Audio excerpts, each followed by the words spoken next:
Subscribe करें और bell दबाएं ताकि कोई खबर रह न जाए।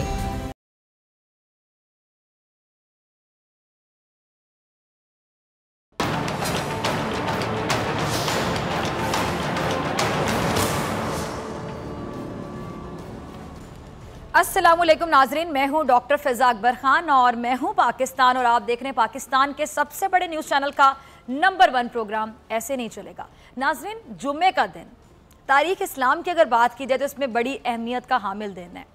नबी करीम सल्लल्लाहु अलैहि वसल्लम ने फरमाया कि हफ्ते के 7 दिनों में जुम्मे का दिन बड़ा बाबरकत और बेहतर दिन है।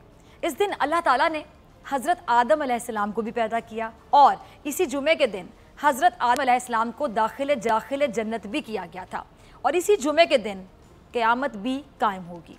अच्छा, बाज़ किताबों में इस हवाले से ये भी रकम है कि जुमे की वो घड़ी जो कबूलियत दुआ की घड़ी है वो नमाज जुमे के खुतबे से लेकर जमात खड़ी होने तक रहती है, यानी इस टाइम में आप दुआ कर सकते हैं और कबूलियत की घड़ी है।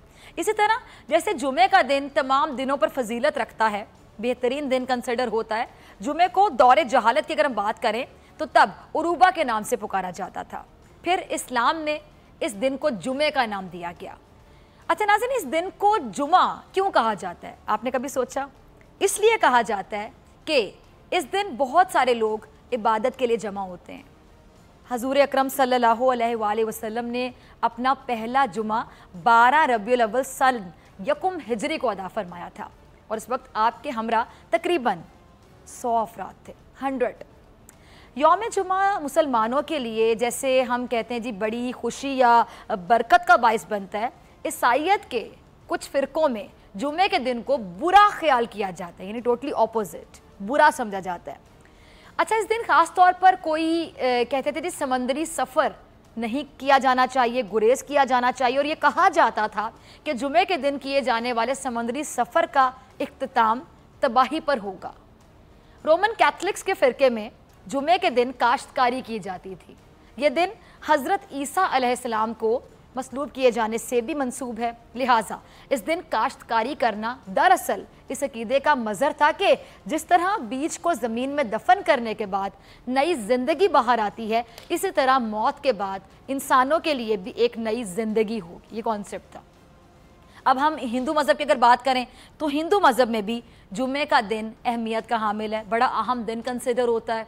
ये दिन देवी दुर्गा और लक्ष्मी से मंसूब है और इस दिन यानी जुमे के दिन इन दोनों देवियों की पूजा की जाती है। अगर हम यहूदियों की बात करें तो यहूदियों के अक्सर फ़िक़े में भी जुमे के दिन को मुतबर्रक ख्याल करते हैं और इस दिन रोज़ा भी रखा जाता है। अच्छा, इसी तरह आपने ब्लैक फ्राइडे का भी सुना होगा। ब्लैक फ्राइडे यानी नवंबर के चौथे जुमे को अमेरिका में ब्लैक फ्राइडे कहा जाता है, या दूसरे लफ्ज़ों में आप कह सकते हैं काला जुमा। अब काला इसको क्यों कहा जाता है? काला इसलिए कि लोग आधी रात से ही स्टोर्स के सामने बाकायदा कतार बनाकर खड़े हो जाते हैं और स्टोर खुलने का इंतज़ार करने लगते हैं ताकि अपनी पसंद की चीज़ें उस कीमत पर हासिल कर सकें जो उन्हें साल भर दोबारा शायद फिर मुयस्सर नहीं होगी कीमत। अच्छा, ब्लैक फ्राइडे की तारीख़, अगर मैं तारीख़ का जिक्र करूँ तो कुछ ज़्यादा पुरानी नहीं है नाजरीन। तारीख़ दान इसकी कड़ियाँ 1924 यानी 1924 से जोड़ते हैं, जब अमेरिका में घरेलू ज़रूरत की मसनूआत फ़रोख्त करने वाले स्टोरों की एक बड़ी चेन मैसी ने एक मौके पर न्यूयॉर्क में एक बड़ी परेड का आगाज़ किया था।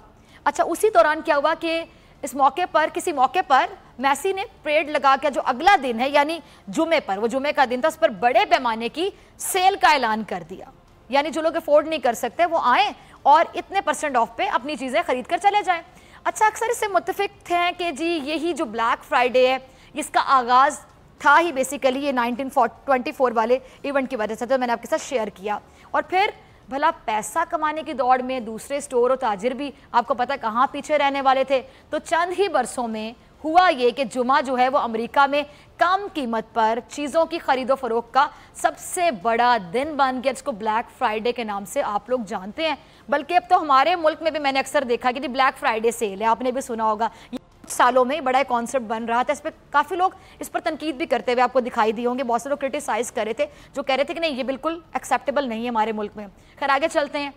अब जुमे के दिन की अहमियत से टू कट शॉर्ट हम कह सकते हैं कि इनकार नहीं किया जा सकता। कोई इसको लकी समझता है, कोई अनलकी समझता है, लेकिन बहरहाल अहमियत का हामिल है, तभी इसको वजन दिया जाता है, पॉजिटिव वे में भी या फिर नेगेटिव वे में भी। इस्लाम की अगर बात करें, हमारे प्यारे मजहब की, तो इस्लाम में तो जुमे के दिन को बाकायदा पॉजिटिव फजीलत हासिल है। और इसके साथ साथ दीगर मज़ाहिब में भी, जैसे कि मैंने आपको बताया कि कोई इसको बड़ा पॉजिटिव वे में देखता है, कोई नेगेटिव वे में देखता है, कोई इसको बड़ा लकी समझता है, कोई इसको मनहूस तस्वुर करता है, कहीं इसको खुशाइन समझा जाता है। लेकिन अहमियत जुमे की अपनी जगह बरकरार है। इसी तरह ये जुमा किसी के लिए खुशकिस्मत साबित हुआ तो किसी के लिए बड़ा भारी। लेकिन मैं दोबारा कहूँगी कि जुमे के दिन की अहमियत अपनी जगह बरकरार रही।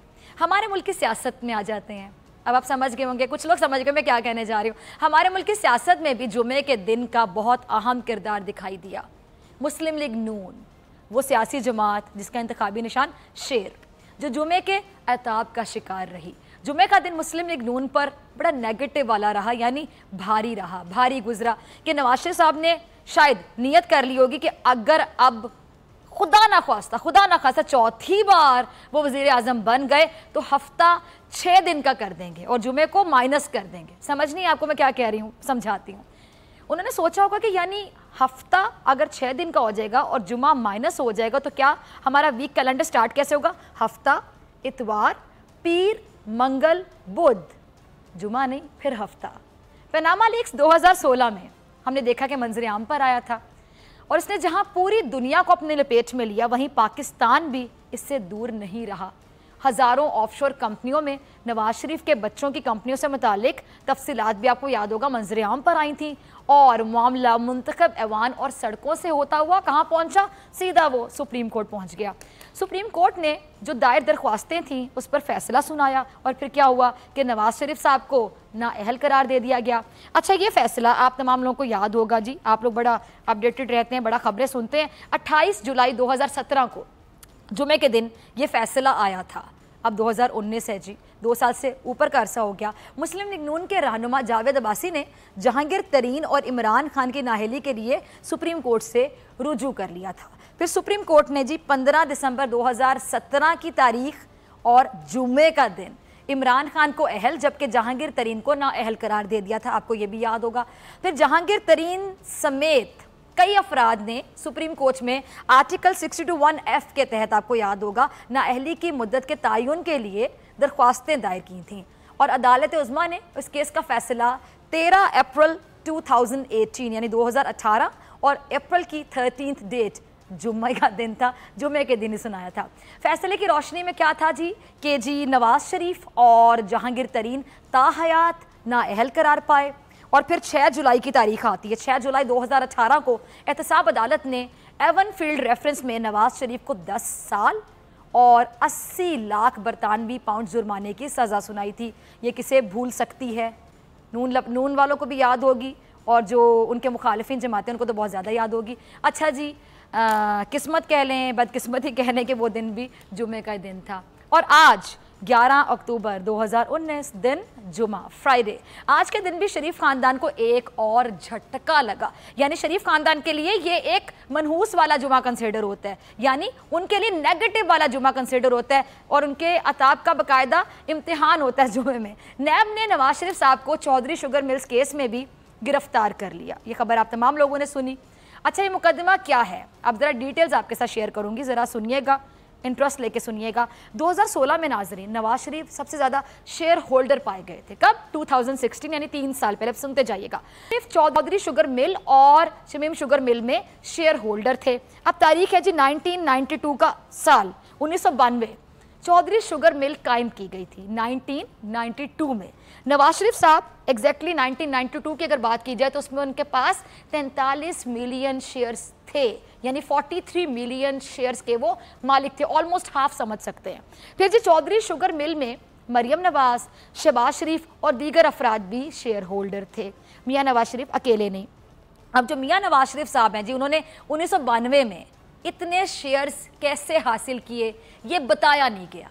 पहला मामला बताया नहीं गया कि 1992 में इतने शेयर्स आपने आखिर हासिल किए कैसे हैं। उस शख्स ने जो 1990 में पहली बार पाकिस्तान का वज़ीर आज़म बनता है, 2 साल में इतना कमा लिया कि आपने इतने शेयर्स जमा कर लिए। उससे पहले क्या थे आप? सिर्फ जनरल ज़ियाउल हक खान साहब की जो है बूट पॉलिश करते थे, और आज आप जमहूरियत और डिक्टेटरशिप की बातें करते थकते नहीं हैं। उससे पहले क्या थे आप? एक सूबे के वजीर ख़जाना रह चुके थे। क्या था आपके पास? 1992 में एक बंदे ने इतना सब कुछ कैसे बना लिया? बहुत बड़ा सवाल। नवाज शरीफ साहब को 1,55,00,000 रुपए 1992 में बैरून मुल्क की एक कंपनी ने फराहम किए थे। अच्छा जी, उस कंपनी का मालिक कौन है? आज तक ये एक बड़ा राज है, मालूम ही नहीं हो सका। जो चीज़ नवाज शरीफ से रिलेटेड होगी राज ही होगी ना, जाहिर बात है। वो राज जिससे क़यामत पर्दा पता नहीं उठ सकेगा कि नहीं उठ सकेगा।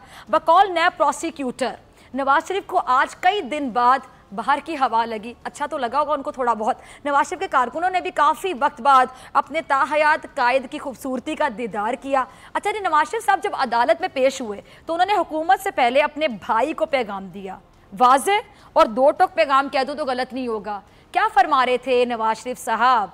जरा रजा नाजरीन को दिखाते हैं, क्लिप चलाइएगा जी। एक तो दोनों भाइयों को माशाल्लाह अल्हम्दुलिल्लाह शेर बड़े याद और सुनाते भी रहते हैं हर मौके पे। इंतजार करते हैं किस मौके पर कौन सा शेर के सुनाना है। अच्छा थी 3 बार का इक़्तिदार, वोट की इज्जत बहाल करने का ख्याल ना आया, और कभी आता भी ना, यकीन जानिए अगर पैनामा ना आता। ये वोट की इज्जत कभी याद ना आई अगर इनकी सियासी इज्जत पर धब्बे ना लगने शुरू हो जाते। ये वोट की इज्जत का एहसास यकीन जानिए कभी होता ही ना अगर मियाँ साहब ना अहल ना होते। ये वोट इंतखाबात के बाद कभी याद ना आते अगर जेल की सलाखों के पीछे ना जाते। मियाँ साहब वोट को इज्जत दो पर वैसे ही डटे हुए हैं जैसे मौलाना साहब इस्लाम के तहफ़्फ़ुज़ के लिए इस्लामाबाद या इक़्तिदार मार्च करने पर डटे हुए हैं। अच्छा, मेरा इन दोनों से सवाल है, मौलाना साहब इस्लाम महफूज कब होगा, और मियाँ साहब वोट को इज्जत आखिर कब मिलेगी? जवाब मैं दे देती हूँ, मैं बताती हूँ। जवाब इन्होंने तो उल्टा जवाब ही देना होता है, मुझे तो सेटिस्फाई नहीं कर सकते अपने जवाब से। जवाब मैं देती हूँ, जब इंतखाबात हों और इंतखाबात के नतीजे में मुस्लिम लीग नून और पीपल्स पार्टी की मखलूत हुकूमत बने, पंजाब दोबारा जाए किसके पास? शेर वाली पार्टी के पास। सिंध तो ऑलरेडी तीर वालों के पास है। क्या तीर उन्होंने चलाए, कहाँ चलाए, किस मैदान में, आपके सामने ही है। बाकी मुल्क इनकी इत्तेहादी जमातों के पास चला जाए, और कश्मीर कमेटी बिल्कुल सही समझे जी, मौलाना फजल रहमान साहब को प्लेट में रख के दे दीजिए, जाएं जी बने चेयरमैन कश्मीर कमेटी और करें कुछ ना कश्मीर के लिए। और बकौल मौलाना साहब के उस वक्त तक बार बार इंतखाबात करवाते रहेंगे जब तक इमरान खान को शिकस्त नहीं हो जाते, इमरान खान अपनी पार्टी को लेकर घर नहीं चले जाते। ये है वोट की इज्जत मियाँ साहब के नज़दीक, और यही है इस्लाम का तहफ़्फ़ुज़ मौलाना साहब के नज़दीक। इसीलिए मियाँ साहब के भाई शहबाज शरीफ साहब ने तंग आकर किनारा कशी इख्तियार करने की बात कर दी, और इसीलिए शायद कि मियाँ साहब के भाई शहबाज शरीफ ने हाथ जोड़कर मियाँ साहब को बोला कि मियाँ साहब बस हुन थोड़ा जा रहम कर दो, हुन तो तुसी रहम कर दो, हुन बस कर दो, बहुत हो गया। मियाँ साहब की वालिदा ने बोला पुत्र पैसे दे डाल, ख़त्म कर दे मामला। और दूसरी जाने मियाँ साहब फरमाते हैं कि खोने को तो कुछ है ही नहीं, इसलिए अब तो मार्च होगा और हर हाल में होगा। और हकीकत क्या नाज़रीन? हकीकत ये कि मियाँ साहब को सबसे ज़्यादा अब भी खोने का ही डर है। वो सब कुछ जो उन्होंने सारी ज़िंदगी सियासत में रहकर कमाया, मियाँ साहब एक आखिरी मौका दे रहे हैं अपनी किस्मत को कि शायद अब की बार भी वो सब कुछ जो उन्होंने मेहनत करके सियासत करके जमा किया वो बचाया जा सके। इसलिए उन्होंने हर कीमत पर मौलाना साहब के साथ मार्च का फैसला कर ही लिया। अब मुस्लिम लीग नून के कई रहनुमा इस फैसले के हक में नहीं हैं। ये बातें हम आपके साथ प्रोग्राम में वक्तन फवक्तन शेयर करते हैं और आपको बताते हैं जो भी सिचुएशन होती है। शहबाज शरीफ भी नहीं चाहते कि वो मौलाना साहब के इस मार्च का हिस्सा बने, जिस मार्च का न सर है न धड़ है न कोई पैर समझ रहे। मौलाना को खुद समझ नहीं आ रही कि मैं क्यों निकलने लगा हूँ सड़कों पर। सबसे ज़्यादा हैरानकुन बात यह जिस पर हंसी भी आती है, लेकिन इस मार्च का हिस्सा वो ये चाह रहे हैं कि वो ना बने। लेकिन मियाँ साहब ने ना पहले अपने आगे किसी को देखा और ना अब उनका इरादा है, और अब भी वो इसी जारहाना और मुफाद परस्ताना कह लें सियासत जिसकी वजह से आज सफ़र कर रहे हैं, इस पर तुले हुए कि अब भी यही सियासत करेंगे वो, जिसमें किसी को नहीं देखेंगे, सिर्फ अपने आप को देखेंगे। उन्होंने पिछले 30 साल भी ये सियासत की, तभी हाल है, तभी उनको सिवाय खुद के और कुछ नज़र ही नहीं आता था, और अब भी यही हाल है।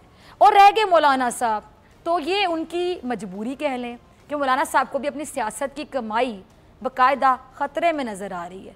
मदरसा रिफॉर्म्स उनके सर पर सवार है, दुकान बंद होने का ख़तरा भी है, इसलिए कुर्सी उनके पास अब रही नहीं, वजारत अब उनके पास रही नहीं, एसी का बिल अब वो अपनी जेब से दे रहे हैं, दुकानदारी उनकी चल नहीं रही है। इसलिए मियाँ साहब और मौलाना साहब का गम एक जैसा है, सांझ है। मुझे तो वो गाना याद है कि तेरा गम मेरा गम एक जैसा सनम, हम दोनों की एक कहानी, आजा लग जा गले दिल जानी। मौलाना और नवाज साहब की यही सिचुएशन है।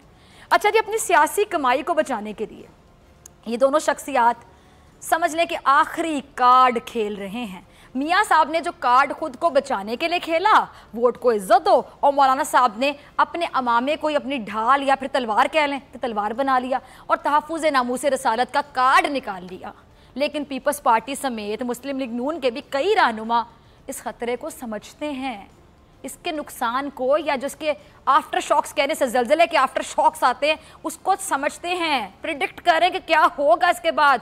वो जानते हैं कि ये हरबा मौलाना और नवाज शरीफ दोनों के लिए मज़ीद ख़तरे का बाइस बनेगा। उनकी सियासी साख जो कि थोड़ी बहुत बच गई है, थोड़ी बहुत, वो भी ख़त्म हो जाएगी। अवाम का एतमाद उन पर से पूरे का पूरा ख़त्म हो जाएगा, क्योंकि आधे से ज़्यादा ख़त्म हो चुका है। इनकी जमातों को भी नुकसान होगा, ज़ाहिर बात है। अब ये दोनों अकेले तो नहीं मैदान में, इनके साथ बहुत से फॉलोअर्स जुड़े हुए हैं, उनको बेचारों को अपना नुकसान नज़र आ रहा है। लेकिन मियाँ साहब और मौलाना साहब एक तो जीनियस बहुत हैं, ना किसी की सुनते हैं। दोनों का मकसद इस्लामाबाद बन चुका है। और मौलाना साहब के इस्लाम की बात मेरे ख्याल से मैं अक्सर प्रोग्राम में करती हूँ, बाद में करूँगी, किसी और प्रोग्राम में करूँगी, और इस पर बाकी रज़ा एक प्रोग्राम हमें करना होगा, बनता है प्रोग्राम, क्योंकि मौलाना साहब चैन से नहीं बैठ रहे हैं। पहले मैं आपको ये बताना चाहूँगी कि नवाज शरीफ साहब, मियाँ नवाज शरीफ साहब, हज़रत नवाज शरीफ साहब ने 3 बार के इक़्तिदार में वोट को इज्जत दी कैसे थी। नवाज शरीफ साहब जी 1985 से 1993 तक, यानी 1985 से 1993 तक 27,42,147 रुपए के मालिक थे। 1985 में नवाज शरीफ के कुल असासे 1,36,267 रुपीज़ कह लें ये थे, और इन असासों में उनका जो बैंक बैलेंस है, गाड़ियां हैं, इसके अलावा बेशुमार चीज़ों के वो मालिक थे। अब जी 1986 में आ जाते हैं, 1986, नवाज शरीफ 1,69,606, और अगर हम 1987 की बात करें तो नवाज शरीफ साहब जी 2,58,194 रुपए इनके पास थे। इन तमाम असासों में हसन, हुसैन और मरियम नवाज के असासे भी शामिल थे। लेकिन इसके बाद वोट को इज्जत मिलना शुरू हो गई, फिर इतनी मिली। अब मियाँ साहब वोट को इज्जत देने की बात करें और इज्जत ना मिले, ऐसा हो सकता है? इतनी मिली कि लंदन के जिन फ्लैट्स में बकौल मियाँ साहब के बच्चों के मियाँ साहब किराया भेजते थे, एक रेंटर थे, किराएदार पाकिस्तान से, वही फ्लैट्स मियाँ साहब के बच्चों ने खरीद लिए, मालिक बन गए किराएदार से। मियाँ साहब की बेटी की लंदन में क्या, पाकिस्तान में क्या, कहीं कोई प्रॉपर्टी नहीं थी, लेकिन फिर उस बीबी की लंदन में भी, पाकिस्तान में भी ना जाने कहाँ कहाँ जायदादें निकल आईं। वोट को इतनी इज्जत मिली कि मियाँ साहब के समधी की जायदादों में 90 गुना इजाफा हो गया, 90% इजाफा। सोचें ज़रा, वोट को इतनी इज्जत मिली कि मियाँ साहब ये भी भूल गए कि इतनी कम मुद्दत में इतनी बेशुमार दौलत, इतनी मेहनत से कमाई है, इसकी रसीदें ही संभाल के रख लूँ। ये रसीदें आके रखी तो कहाँ रख के भूल गया। मैं तो आज भी मियाँ साहब को एक मशवरा देना चाहूँगी इसी प्रोग्राम में। ये मशवरा उनको वही लोग दे सकेंगे जो उनके साथ कह लें कि मुखलिस होंगे, या फिर जो अपने मुल्क के साथ मुखलिस होंगे। वो चाहेंगे कि किसी तरह मियाँ साहब आप मुल्क का थोड़ा सा फ़ायदा कर दें। वो ये कि मियाँ साहब छोड़ें मार्च वार्च, छोड़ें ये एहतजाज, छोड़ें लड़ाई झगड़े, इसका फ़ायदा कोई नहीं है। ना आपको को फ़ायदा है, ना मुल्क को फ़ायदा है, ना बेचारे आपके गरीब वर्कर्स को फ़ायदा है। उनका तो कोई कसूर नहीं कि आपकी वजह से वो भी बदनाम हो रहे हैं, पार्टी भी आपकी बदनाम हो रही है। उन लोगों की बड़ी कोशिशें हैं। आप जैसे लोगों ने धूप में, बारिश में कभी नारे नहीं लगाए होंगे। जो आपके बेचारे वर्कर्स हैं, आपने कभी उनके बारे में सोचा? जो कि नून लीग को आपके साथ रिप्रेजेंट करते हैं, उनके बारे में कभी सोचा? 30 सालों से मियाँ साहब आपने जितनी वोट को इज्जत दी, पूरी कौम गवाह है। अब सिर्फ रसीदें दे दें, सिर्फ रसीदें। वो जायदाद जो मियाँ साहब आपने मेहनत करके कमाई है, खून पसीना एक किया होगा आपने, उसकी रसीदें दिखा दें। कुछ नहीं करना पड़ेगा, किसी मार्च की ज़रूरत ही नहीं होगी, यकीन जानिए। कोई एहतजाज नहीं करना पड़ेगा, किसी से लड़ाई नहीं करनी पड़ेगी, कोई झगड़ा नहीं करना पड़ेगा। और इधर मियाँ साहब आप रसीदें दे दें, और उधर जेल का दरवाज़ा खुद ब खुद खुल जाएगा, यकीन जानिए। और आप बाहर आ जाएंगे, फिर सियासत में हिस्सा लें। और अगर कौम आपको चौथी बार भी मुंतखब करने का हौसला रखती है, आप पर ट्रस्ट करना चाहती है, आपको मुंतखब कर लेगी, बन जाएंगे आप चौथी बार वज़ीर आज़म। क्या मुश्किल है? शौक से आप आएँ, हुकूमत करें, एक रसीद दे दें, बस एक रसीद का मामला है। लेकिन मियाँ साहब भी अजीब से नजर आती हैं। रसीदें मांगो, तो कहते हैं कि निज़ाम को ख़तरा है। रसीदें मांगो, कहते हैं इस्टेब्लिशमेंट की साजिश है। रसीदें मांगो तो कहते हैं कि शेख मुजीबुर रहमान गद्दार नहीं था। कभी गलती से रसीदों की बात कर लो और मांग लो तो कहते हैं कि जी अदालतों में जज बिके हुए हैं। रसीदें मांग लें तो कहते हैं जी वोट को इज्जत दो। रसीदें मांगने की गलती को कर ले तो कहते हैं जी कि मेरे साथ ये इंतकाम लिया जा रहा है। रसीदें मांग लें तो कहते हैं कि मार्च होगा और ज़रूर होगा। रसीदें मांग लें तो कहते हैं कि जी हम किसी से नहीं डरते हैं। कभी रसीद को गलती से मांग ले, बात कर ले तो साफ कहते हैं कि जमहूरियत खतरे में है। रसीदें मांग ले तो कहते हैं कि निज़ाम लपेटा जा रहा है। रसीदें कोई मांग ले, सिर्फ रसीदें मांग ले तो कहते हैं कि महंगाई है, कहते हैं कि जी अवाम परेशान है, कहते हैं कि जी बहुत बड़ी जंग जारी है। भाई जंग भी जारी रखो, इन्ना शौक है तुहानू लड़न दा, लड़ो तुसी, एहतजाज करो, जो तुहाडा दिल करदा तुसी करो, ऑपोजिशन करो, तनकीद करो, जो चाहे करो, बस रसीदें दे दो, रसीदें। लेकिन निज़ाम जाता है तो जाए, इंतशार फैलता है तो फैल जाए, मुल्क को नुकसान पहुंचता है पहुंच, रसीद नहीं दूंगा। वैसे मियाँ साहब अपनी पूरी सियासी ज़िंदगी में अगर किसी एक नज़रिए पर डट गए हैं तो वो है कि रसीद नहीं दूंगा। मियाँ साहब का रसीद ना देने वाला नज़रिया किसी को समझ आता है नहीं, ये तो मालूम नहीं है, लेकिन मियाँ साहब का सबसे जांबाज सिपाही अगर कह दूं, आजकल जो हरकतें कर रहा है उसकी अगर किसी को समझ आ जाए तो ज़रा देखिए क्या कर रहा है और कौन है ये जी। तो मेरे ख्याल से मुझे कहना चाहिए इससे पहले कि मैं सफदर रवान साहब आपको जवाब दूं या तबसरा करूं, मुझे कहना चाहिए कि कई बार सफदर रवान साहब आपने बात साबित की और मैं तमाम जितने भी सास ससुर का रिलेशनशिप होता है बहू के साथ, दामाद के साथ, मैं उनको बताना चाहूँगी कि कई बार आपकी जो बहू है वो बेटी से अच्छी साबित हो जाती है और कई बार आपकी कोई नेकी काम आ जाती है तो आपको सफदर रवान जैसे दामाद मिल जाते हैं जो आपके बेटों से ज़्यादा मुखलिस होते हैं। और इन्होंने तो खैर पॉकेट मनी भी इतनी दी है ससुर के साथ, तो वो पॉकेट मनी का हक अदा कर रहे हैं। जवाब दूंगी ब्रेक के बाद।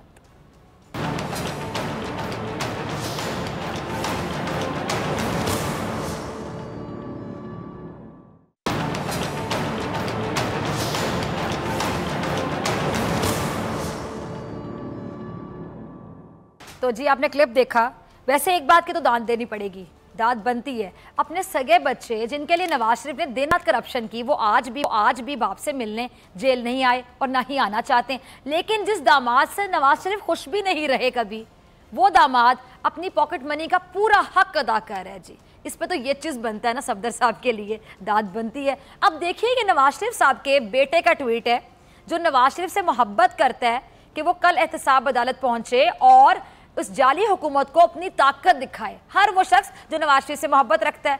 अब याद रखिए ये नवाज शरीफ की नहीं आपकी जंग है जो आग गरीब आवाम के बाद अब इस मुल्क के इदारों को भी अपनी लपेट में ले रही है। ये देखिए जी, ये ट्वीट पढ़िए जो कि रजा ने साथ चलाया। अब देखें कि मैं क्या बोलूँ, वाह ही कह सकती हूँ। जो नवाज शरीफ से मोहब्बत करता है वो अदालत पहुंचे, मोहब्बत की इंतहा देखिए। जो शख्स ये ट्वीट कर रहा है, ट्वीट करने वाला कौन है जी? वो नवाज शरीफ का अपना बेटा, पुत्र, वो पुत्र जो अपने बाप की शक्ल देखने आज तक पाकिस्तान नहीं आया। वो भोला सा, मासूम सा, नन्ना सा 45 साल का बच्चा जो आज भी शायद लंदन में चलना सीख रहा है, बेबी स्टेप्स ले रहा होगा और जब चलना आ जाएगा प्रॉपरली तो फिर बाऊजी से मिलने भी आ जाएगा पाकिस्तान। बाऊजी आज भी जेल की सलाखों के पीछे हैं, बहन जेल में है, लेकिन ढिटाई देखिए, मोहब्बत देखिए। ये लंदन के उन्हीं फ्लैट्स में बैठा हुआ ट्विटर पर ट्वीट्स खेल रहा है, बातें कर रहा है और दूसरों के बच्चों को कह रहा है कि बाहर निकलो, मेरे अब्बा से मोहब्बत का इजहार करो, मेरे अब्बा को देखने के लिए अदालत पहुंचो, मेरे अब्बा का शानदार इस्तकबाल करो। भाई अब्बा तुम्हारा है, तुम आओ ना, तुम क्यों नहीं आते? तुम्हारे अब्बा ने तुम्हारे मुस्तकबिल के लिए पूरी कौम के बच्चों का मुस्तकबिल दाव पे लगा दिया। तुम्हें शर्म आती है या बिल्कुल नहीं आती? ज़मीर नाम की चीज़ जिंदा है। मोहब्बत करने के तो कोई पैसे नहीं होते ना नाजरीन, एहसास की भी कोई कीमत अदा नहीं करनी पड़ती। थोड़ी सी कोशिश करो भाई, थोड़ी हिम्मत दिखाओ, आओ पाकिस्तान, तुम्हारे अपने जाती अब्बा हैं, मिलो अब्बा जी से आके, उनसे पूछो कि बाऊजी कैसे हैं, याद आती है हमारी, हम भी आपको याद करते हैं। कब जेल से निकलेंगे? कहीं तो मेरे ख्याल से लंदन के जो फ्लैट्स हैं वो बेचकर कौम को उनका पैसा ही वापस कर देते। ये बाऊजी हमें सिर्फ आप चाहिए, हमें एक वालिद चाहिए, हमें पैसे नहीं चाहिए, हमें फ्लैट्स नहीं चाहिए। लेकिन क्या मासूमियत है ना इन भाई साहब की। बाऊजी जाएं जहन्नुम में, बाऊजी रेस्ट करें जेल में, पाकिस्तान नहीं जाना। दूसरों के बच्चों को कहूँगा ट्विटर पे कि मेरे बाऊजी का ख्याल रखना। क्या कहूँ मैं, बाऊजी भी कितने, वैसे मुझे इस टाइम पे तरस आ रहा है कि जिन बच्चों के लिए नवाज शरीफ ने इतनी करप्शन की, बदनामी का भी कहते हैं ठप्पा लगवाया अपने सर पे, कौम का भी मुस्तकबिल दाव पे लगाया, दुनिया में भी जिल्लत कमाई और आखिरत में भी डेफिनेटली जवाब दें वो एक एक पैसे के लिए। वो जो औलाद है इतनी अजीम पाई बाऊजी ने, इतनी अजीम औलाद देखिए ज़रा, और अजीम दामाद कह रहे हैं कि पूरी कौम मौलाना फजलुर रहमान के पीछे नमाज पढ़े। सफदर साहब, इसी वजह से शायद आपको फौज से भी बाहर निकाल दिया गया था। इतनी लंबी लंबी कहाँ से लेकर आते हैं आप, जिनसे कोई अपने बच्चे के कान में अजान ना दिलवाए। उन मौलाना फजलुर रहमान के पीछे पूरी कौम नमाज अदा करेगी, आपने सोचा भी कैसे? और ऊपर से आपकी जो घर की अगर मैं बात करूं, सॉरी टू से, फिर गुस्सा आ जाता है आपको, घर में कोई आपकी सुनता था? कभी किसी ने कान धरे थे? आप मुझे ये बताइए कि मरियम नवाज शरीफ साहिबा, जो खुद को मरियम सफदर कहलवाना पसंद नहीं करती हैं, जब आप गिरफ्तार हुए थे आपकी तस्वीर अपने ट्विटर अकाउंट पर लगाई थी बेगम साहिबा ने? यकीनन नहीं लगाई थी, और तमाम लोगों ने तबसरे भी किए थे इस बात पे। लेकिन आपको ये यकीनन मालूम होगा, मैं आपको रिकॉल करवा दूं, जब राना सनाउल्लाह गिरफ्तार हुए थे तो मरियम नवाज शरीफ ने उनकी तस्वीर अपने ट्विटर अकाउंट पर लगाई थी, इजहार एकजहती किया था और बताया था कि इम्पॉर्टेंट है आप पार्टी के लिए। मतलब उनका अकाउंट, उनकी मर्जी। लेकिन आप तो बेगानी शादी में अब्दुल्ला दीवाना बने फिरते हैं, और काफ़ी अरसे से मेरे ख्याल से बने हुए, लेकिन मिला क्या आपको? अगर इसी हिम्मत और जज्बे से आप फौज में रहते तो शायद आप किसी अच्छे ओहदे पर होते। इससे पहले आपसे पूछा गया कि 10 सालों में कश्मीर के लिए मौलाना ने कुछ क्यों नहीं किया, तो आपने उस रिपोर्टर को बेचारे को एजेंसी का बंदा कह दिया। भाई आप रहनुमा हो, रहनुमाई कर रहे हो कौम की, कश्मीर फतह करने आपने, या श्रीनगर पे झंडा लहराने जा रहे हैं आप? अगर मकबूजा कश्मीर में आप लोग दाखिल हो गए, सोचें अगर आप कभी चले गए और कश्मीरियों ने यही सवाल आपसे कर लिया कि 3 बार आपके ससुर पाकिस्तान के हुक्मरान रहे, 10 साल यही मौलाना साहब कश्मीर कमेटी के चेयरमैन रहे, तब आप कहाँ थे? तो क्या जवाब देंगे आप मकबूजा कश्मीर के निहत्ते कश्मीरियों को? उनको भी यही कह देंगे कि चलो भाई वापस चलो, नहीं करना फतह कश्मीर को, ये सब के सब एजेंसी के बंदे हैं। सफदर रहमान जैसे पॉकेट मनी लेने वाले दामाद अपने ससुर को बचाने के लिए मजहब का इस्तेमाल भी करेंगे, कश्मीर का नाम भी इस्तेमाल करेंगे, लोगों को गद्दार और यहूदी होने के सर्टिफिकेट भी बांटते फिरेंगे, और इनके साथ जो मौलाना हैं वो तो बात बात पर अपने मुखालिफ को यहूदी कह देते हैं। और सफदर रहमान के ससुर ने तो अपनी सियासत का आगाज़ ही जुल्फ़िकार अली भुट्टो को गद्दारे वतन डिक्लेयर करके किया था, आपको याद होगा। ये वो लोग हैं जिनका सब कुछ इनकी सियासत थी, जिनका कारोबार इनकी सियासत थी, जिनका सरमाया इनकी सियासत थी। आज जब इन लोगों को अपनी सियासत ख़त्म होती हुई नज़र आ रही है, बगैर सोचे ये मुल्क किन हालात में खड़ा है, मुल्क को क्या ख़तरात दरपेश है, ये तहैया कर लिया कि बस हुकूमत जानी चाहिए, हुकूमत को गिराना है। मैं आपको यकीन से कह दूँ, अगर आज इमरान खान साहब इस्तीफा दे देना नाजरीन, तो ये मर्दे मुजाहिद, ये सिपाही, ये शुजात का पैकर सफदर रहमान जो सर पर कफन बांधे कश्मीर जाने पर बाजिद है, 1 सेकंड में अपने ससुर के कदमों में जाकर बैठ जाएंगे वापस जाकर, और उनकी खिदमत गुजारी दोबारा शुरू कर देंगे। कश्मीर के मामलात दोबारा अगर मौलाना फजलुर रहमान के सुपुर्द कर दिए जाएंगे और वो अगले 10 साल तक मिनिस्टर इनकलेब ने वैसे ही सो जाएंगे जैसे असहाब कैफ सो रहे हैं, उनको भी नींद से बेदार अल्लाह करेगा, और इस मौलाना फजलुर रहमान को भी दोबारा कश्मीर कमेटी की वजारत मिलने के बाद भी नींद से बेदार सिर्फ अल्लाह ही करेगा। सफदर रहमान की पॉकेट मनी दोबारा मिलने लगेगी तो ना जमहूरियत को खतरा होगा, ना इस्लाम को, ना कश्मीर को, ना मुल्क को। वोट की इज्जत भी बहाल हो जाएगी ऑटोमेटिकली, और तरक्की की तरक्की भी हो जाएगी, बड़े ताजरों के मसाइल भी हल हो जाएंगे, और टैक्स का बोझ वापस उठाना पड़ेगा बेचारी अवाम को। ये वो मुतालिबात हैं, ये वो ख्वाहिशात हैं, ये वो ज़रूरियात ज़िंदगी हैं जिनकी बुनियादों पर इस्लामाबाद की तरफ मार्च भी हो रहा है। लेकिन इन तमाम हथकंडों से कुछ नहीं होने वाला, क्योंकि जैसे गुजरते दिनों के साथ हर जुमा सफदर रहमान के ससुर पर भारी है, इसी तरह आगे आने वाले तमाम जुमे ऐसे तमाम अफराद पर यकीन जानिए भारे पड़ने वाले हैं जिन्होंने कौम को, मुल्क को इस नहज पर लाके खड़ा कर दिया।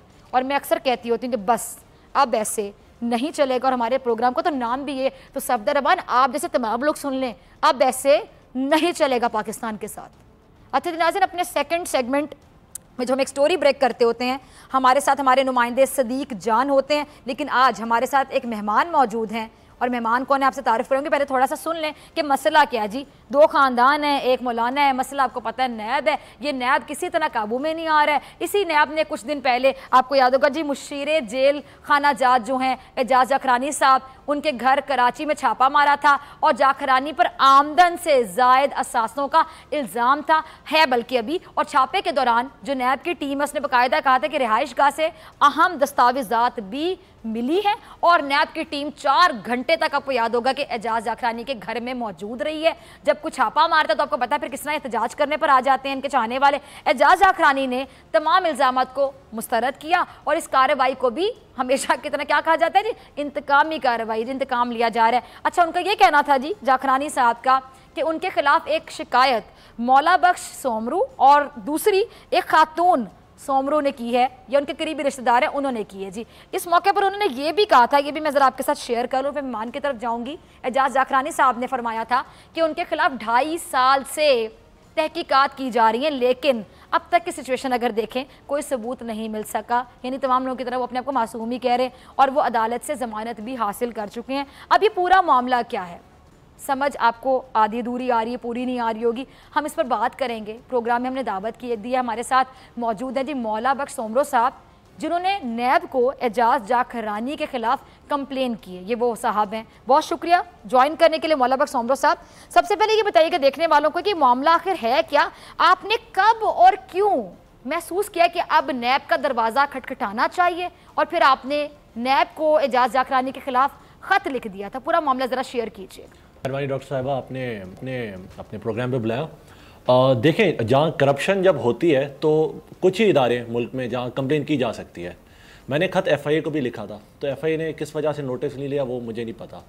नैब ने बिल्कुल नोटिस लिया था। ये दिसंबर 2017 में मैंने खत लिखा था, एप्लीकेशन मैंने इनके खिलाफ मूव की थी। 2 महीने के अंदर मुझे वहाँ से कॉलम नोटिस दिया गया फरवरी 2018 में। वहाँ पे फिर जी मुझे वो जो कॉलम नोटिस दिया गया उसमें कहा गया जी जितने भी एविडेंस है आपके पास इनके खिलाफ वो हमसे शेयर करें। मैं नैब सखर जो हमारा ज्यूरिडिक्शन वही लगता था, क्योंकि जैकबाद जो है ज़िला वो सखर के रीजन में आता है। सारी चीज़ें उनसे शेयर की। तब से लेके पिछले साल 26 सितंबर 2018 तक जो सारा प्रोसेस था नैब का वो था वेरिफिकेशन सेल का। 26 सितंबर 2018 को चेयरमैन नैब साहब ने खुद इंक्वायरी का ऐलान किया इनके खिलाफ। तब से लेके जो नैब इनके खिलाफ कार्रवाई करी वो नैब और ये हैं। अच्छा, मुझे बीच में लाने का इनका ये था कि क्योंकि मेरे चाचा जो है वो अभी वज़ीर हैं और वो PTI से हैं, तो इन्हें PTI को भी टारगेट करना था। फिर वो जो होता है ना, नैब जैसे काम ना करे, क्योंकि इनको चाहिए कि नैब इनकी मर्जी से चले और इनके फ़ायदे में रहे, इनके हुकूमत के अंडर रहे। तो नैब न्यूट्रल इदारा है, वो किसी के कहने पे काम नहीं करता। आप कंप्लेन करते हैं वो खुद एक्ट करते हैं आपके खिलाफ। उनने जो समझा है वो नैब वाले कर रहे हैं। और मैं बल्कि मैं भी खुद ज़ाती तौर पे नहीं हूँ नैब से कि कोई बड़ा ज़बरदस्त नैब काम करे। नैब बहुत देर लगा रही है इनके काम में, उनको तो फौरी पकड़ देना चाहिए। 44 अरब रुपए का केस है। जैकबाद में 100 मीटर का रोड नहीं है। आप जैकबाद जाएं, आप जैकबाद देख सकते हैं, वहाँ के बंदे इस चीज़ के गवाह हैं। ना रोड है ना अस्पताल है वहाँ। $10 मिलियन का एक प्रोजेक्ट है, USAID के फंड पे बना हुआ है। उसमें तो मेरा ख्याल है आइंदा USAID ने फंड भी नहीं देना है। वो हॉस्पिटल बना है जिम्स नाम का, जैकबाद इंस्टीट्यूट ऑफ मेडिकल साइंसेज। आज तक वो अस्पताल नहीं चल रहा, उसकी इमरजेंसी नहीं चल रही और वो उसकी वजारत जी जरदारी साहब की बहन के पास है। ये एजाज जाखरानी साहब वहाँ पे हेल्थ मिनिस्टर भी रहे हैं पहले, इनके पास स्पोर्ट्स की मिनिस्ट्री भी रही है। जैकबाद जैसे ज़िले में इनके पास, अब मैं क्या कह सकता हूँ, पूरा ज़िला इस चीज़ का गवाह है। मसला यहाँ से शुरू होता है क्योंकि मेरे चाचा वाहिद PTI के MNA कराची से बाहर सिंध में जीते हैं, तो इन्हें उनकी वजह टारगेट कर दिया क्योंकि खुद तो ये हार गया। अब ये कह रहे हैं कि जी रिकाउंटिंग चाह रहा है, बाई इलेक्शन चाह रहा है, किसी तरह चाह रहे हैं कि कोई ना कोई तरीका चाह रहे हैं कि फिर से बाई इलेक्शन हो जाए। बाई इलेक्शन हमें मसला नहीं है, वो सियासत अलग चीज़ है, अकाउंटेबिलिटी अलग चीज़ है। मैं अकाउंटेबिलिटी पे काम कर रहा हूँ, आप मुझे सियासत की तरफ डाल रहे हैं। नैब का काम नैब से खुद को अच्छा सोमरो साहब ये बताइएगा जी, अच्छा ये बताइएगा कि जी आपके पास क्या ऐसे ठोस शवाहिद मौजूद हैं जिनसे आप ये साबित कर सकें तमाम चीज़ें? क्योंकि जाहिर बात है जो भी गिरफ्त में आता है, जिसके घर भी छापा मारा जाता है, वो तो अपने आप को दुनिया का सबसे ज़्यादा मासूम शख्स कहने पर तुल जाता है कि मेरे से ज़्यादा तो मासूम ही कोई नहीं है और इंतकामी कार्रवाई हो रही है नैब की जानिब से। और नैब को तो पहले भी सॉरी टू से लोग काला कानून कहते हैं। ये इनकी आदत है एजाज अखराई। इनके वालिद साहब जेल में रहे, इनका आधा खानदान जेल में रहा है, इनके करप्शन चार्जेस इनके ऊपर है, क्रिमिनल चार्जेस इनके ऊपर है। सबूत मेरे पास है, इसलिए नैब ने एक्सेप्ट किया है, इसलिए नैब ने इस केस को पर्सनल लेके वो कर रही है इस पर कार्रवाई। उनको नजर आ रहा है कि घपला हुआ है। डीसी जैकबाद जो रहे थे पिछले साल, उनने खुद इनके खिलाफ रिपोर्टें जमा की है कि 100% फंड हैज बीन यूटिलाइज। एक डिपार्टमेंट का लिखा है जी 25% जो है वो वहाँ डेवलपमेंट वर्क है और 75% हुआ ही नहीं है। वो 75% इसलिए नहीं हुआ क्योंकि वो पैसा इलेक्शन में खर्च कर रहे थे ये लोग, अब वो पूरा कर रहे हैं। ऊपर से इनका एक्सट्रॉक्शन का बिजनेस है, वहाँ पे ट्रांसपोर्ट का इनका बिजनेस है, ईरानी डीजल का, मतलब इतने सारे डिपार्टमेंट है। मैं कंप्लेन कर करके थक गया हूँ। कार्रवाई इनके ऊपर कब होगी? और सिंध गवर्नमेंट बची पड़ी है कि जी इनको बचाने के लिए नाले गटर उनको चीजें नजर नहीं आ रही। एजुकेशन का डिपार्टमेंट शॉर्टली मुझे बताइएगा, मेरे पास सिर्फ 1 मिनट है, मुझे बताइएगा क्या आपको इनकी जानिब से कुछ धमकियां भी मिल रही हैं? धमकियां मिल रही हैं ये की जानिब से, और दूसरा बताइएगा कि क्या आप ठीक मेरे दादा को मेरे दादा को फायरिंग कार्रवाई है, आप मुतमईन है? मैं तो मुतमईन हूं। मैं बस चाह रहा हूं नैब कार्रवाई जल्दी करे। नैब को इनकी गवर्नमेंट, इनकी ब्यूरोक्रेसी कोऑपरेट नहीं कर रही नैब के साथ। जहां नैब जाना चाहती है छापा मारने या कुछ करना चाहती है, इसलिए नैब जो है वो रेंजर्स की मदद लेके इनके घर पे गई है। ठीक है, अच्छा अभी 1-1.5 मिनट है हमारे पास, आप अगर कुछ और भी कहना चाहते तो कहिएगा जरा सोमरो साहब। मैं ये कहना चाह रहा हूं आप मुतमईन है, यानी आपका ये कहना है कि मुतमईन सिर्फ बेचारे डिले ना हो, जल्दी कार्रवाई। मैं चाह रहा हूं कार्रवाई जल्दी हो क्योंकि बहुत ज्यादा करप्शन हुई भी है। अभी इनका कजन जो है वो जेल में है, नैब की कस्टडी में। उसको ये हीरो पेश करे जी, बड़ा कोई काबू खान था, बड़ा जबरदस्त उसने काम किया। जैकाबाद में कोई जैसे कोई पता नहीं शायद माखी की नहरें बह रही है। हाल देखें जैकाबाद का, वहां तो इसका अपना एजाज रखने का भाई का इलाज नहीं हो सका था जैकाबाद में। उसको एयरबेस की हॉस्पिटल में जाके अपना इलाज कराना पड़ा था और हार्ट अटैक से फौत हुआ था। इनके पास अस्पताल का इलाज देखें, गरीब बंदा जैसे कि आपने कहा, ठीक है जी सोमरो साहब, जैसा कि आपने ये कहा कि जी आपके चचा जो हैं वो पीटीआई से हैं और इनसे बर्दाश्त नहीं हो रहा कि वो वहां पर इलेक्ट हो जाएं और ये हार जाएं, तो वो भी यही इल्जाम आप पे लगा रहे हैं कि आप उनके कहने पे, यानी अपने चचा के कहने पे ये काम कर रहे हैं और आप जाखरानी साहब को सियासत से आउट करना चाहते हैं। देखिए बात ये कि क्या जवाब? मेरे चाचा के साथ प्रॉपर्टी डिस्प्यूट है, हमारे कई मसले मसाइल है। सियासी तौर पे पिछले साल मैंने चाचा का साथ दिया इलेक्शन में, क्योंकि इसको एजाज जखरानी को तो मैं नहीं कर सकता था ना। मैंने अपने चाचा का साथ दिया, मैंने कोशिश की वो पीटीआई में आए और वो पीटीआई से आए, माशाल्लाह वो जीत चुके इलेक्शन। और ये बस उसी चीज को बार बार, असल में बात है कि एक आदत बन गया, एक रिवाज बन गया है। कहीं सही काम हो रहा उसमें भी पॉलिटिसाइज कर दो, तो हर जगह ये पॉलिटिसाइज करते जी इसका। अच्छा धमकियां आपको कौन दे रहा है? बस लास्ट में बता दे, 30 सेकंड से मुझे क्लोजिंग की तरफ जाना है। ये पूरा इनका खानदान दे रहा हूं, मैं डरने वाला नहीं हूं अल्हम्दुलिल्लाह। मैं मरूंगा या मैं अभी आपको धमकी कैसे मिली? आपको कॉल आई है, आपको धमकी आई है? हाँ कॉल्स आ रहे हैं तरह तरह के लोगों से, कोई खरीदने की कोशिश कर रहा है, आपके घर आया है, किसी ने डराया है, धमकाया है? वो पता है इनका खानदानी काम है। अच्छा आपको खरीदने की भी कोशिश की कि पीछे हो जाए? हाँ पीछे हो जाए, ये हो जाए। पीपीपी के इनके ताल्लुकात जो लोग होते हैं, जो म्यूचुअल लोग होते हैं, वो आगे पीछे कह रहे जी ना जाएं, वो आपके पास आ जाएंगे, आपके फिर पैर पकड़ लेंगे। क्योंकि पहले भी नहीं यही किया, मेरे दादा भी फायरिंग कर चुके 2005 पे। इनके है ही क्रिमिनल्स, इन पे तो मर्डर चार्ज है। हिंदू पंचायत का सदर था सदाम चावला। किसी का नाम आप लेना चाहें जिसने आपसे राब्ता किया आपको खरीदने के लिए या आपको धमकाने के लिए? किसी का नाम मेरा ख्याल है मैं कोर्ट प्रोसीडिंग्स पे ही लेके चलूंगा उस केस को। वो मेरे पास है, काफी चीजें मेरे पास हैं। वो ठीक है जी, बहुत शुक्रिया मौला बख्श सोमरो साहब, बड़े कॉन्फिडेंट दिखाई दे, मैं किसी से डरूंगा नहीं। उनको धमकाया भी जा रहा है, उनको खरीदने की कोशिश भी की जैसा कि उन्होंने कहा, लेकिन वो कहते हैं कि वो डरेंगे नहीं, वो कायम रहेंगे अपनी बात पर। इसी के साथ डॉक्टर फिजा अकबर खान को दीजिए इजाजत, आपसे मुलाकात होगी इंशाल्लाह पीर के रोज, सेम टाइम सेम चैनल। अगर जिंदगी ने वफा की दुआ में याद रखेगा, ढेर सारा ख्याल रखेगा। अल्लाह ने के बाद